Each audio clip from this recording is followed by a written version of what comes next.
wabarakatuh. Salam sejahtera untuk kita semua. Perkenalkan, nama saya Megawati. Saya adalah guru di SD Impres Wamariri yang berada di wilayah Kampung Wamariri, Distrik Apawer Hulu, Kabupaten Sarmi, Provinsi Papua.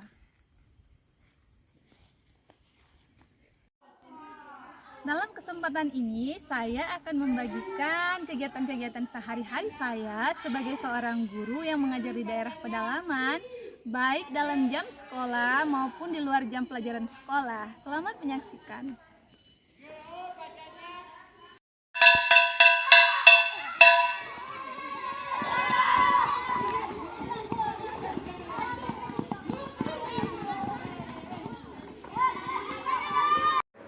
Setiap Senin pagi, kami memulai hari dengan upacara bendera. Di sini, di sekolah kecil kami, upacara bukan sekedar formalitas belaka.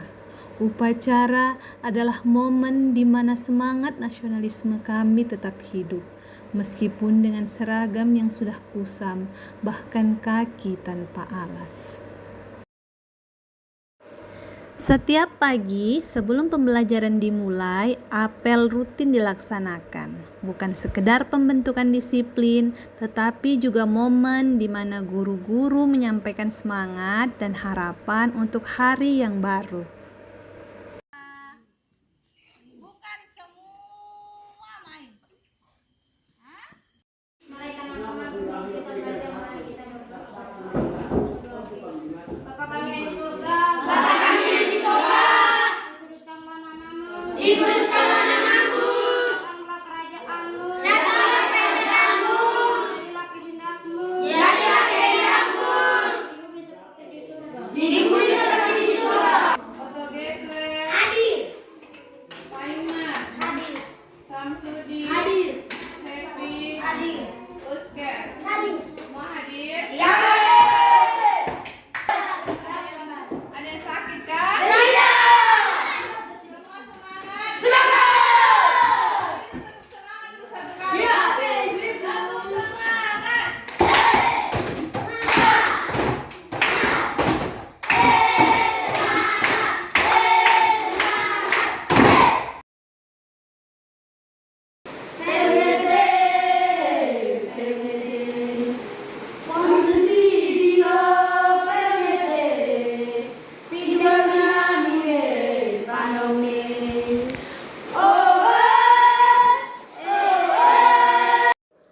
Dalam proses pembelajaran, saya berusaha mengintegrasikan kearifan lokal peserta didik ke dalam setiap mata pelajaran.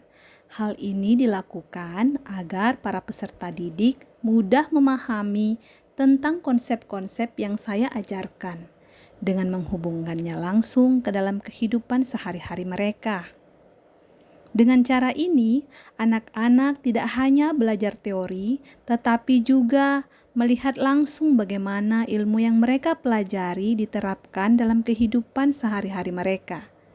Metode ini juga membantu mereka lebih mudah memahami materi pelajaran sekaligus menumbuhkan rasa bangga terhadap warisan budaya mereka.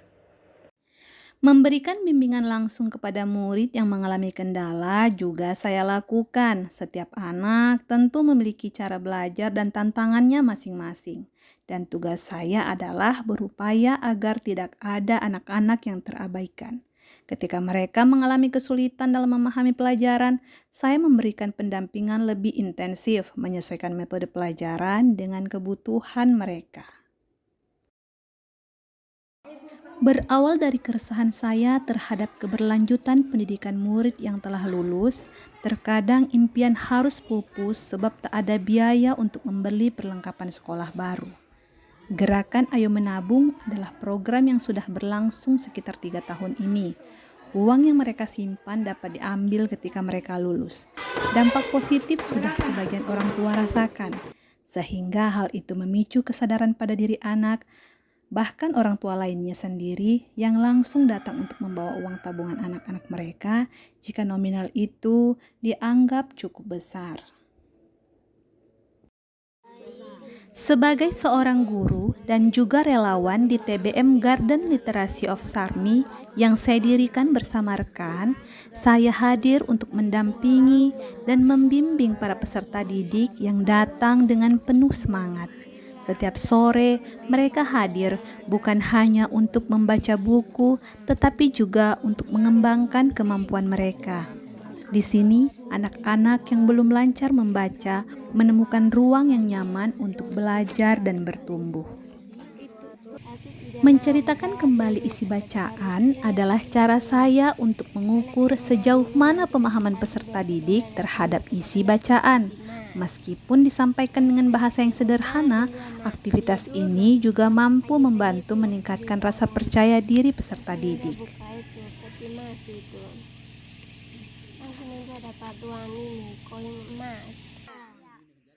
Di sela tawa dan canda, terungkaplah mimpi-mimpi besar yang mungkin belum pernah mereka ucapkan sebelumnya. Lewat momen sederhana ini, saya tidak hanya mendengar impian dari mereka, tetapi juga menyalakan semangat agar mereka berani bermimpi yang lebih tinggi dan percaya bahwa semua itu bisa dicapai.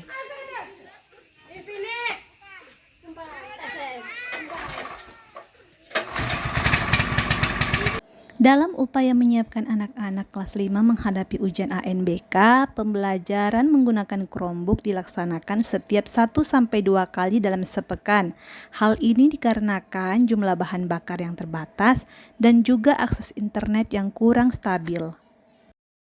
Sebagai seorang guru, saya tidak hanya peduli pada pendidikan, tetapi juga pada kesehatan anak-anak di sini. Fasilitas kesehatan yang tidak memadai dan sulitnya akses terhadap layanan kesehatan yang berkualitas membuat keadaan kesehatan masyarakat, terutama anak-anak, dalam kondisi yang memprihatinkan. Saya membersihkan luka, menenangkan mereka ketika demam, dan memberikan perhatian lebih meskipun saya tahu ini hanyalah bantuan sementara yang dapat saya lakukan. Di sekolah ini hanya terdapat 3 orang tenaga pendidik dan juga merangkap sebagai tenaga kependidikan. Kami senantiasa berkolaborasi dan bekerja sama dalam upaya menghadirkan pendidikan yang layak bagi anak-anak. Akses yang ditempuh untuk mencapai tempat ini terbilang cukup berat, terlebih lagi bagi saya seorang perempuan. Jalur yang berbatu, licin saat hujan, serta tanjakan yang curam menjadi bagian dari perjalanan yang harus saya lalui. Namun semua tantangan ini tidak menyurutkan langkah saya. Setiap langkah yang saya ambil adalah wujud dari komitmen saya untuk hadir. Mereka yang tinggal di daerah terpencil memiliki harapan dan semangat yang tak kalah besar dengan anak-anak yang ada di kota. Dan itulah yang membuat setiap perjalanan terasa sepadan. Saya percaya pendidikan yang kami bawa ke sini adalah kunci untuk masa depan yang lebih baik bagi mereka. Di setiap tantangan yang kami hadapi, ada harapan yang terus menyala bahwa anak-anak ini akan tumbuh menjadi generasi yang cerdas dan berdaya.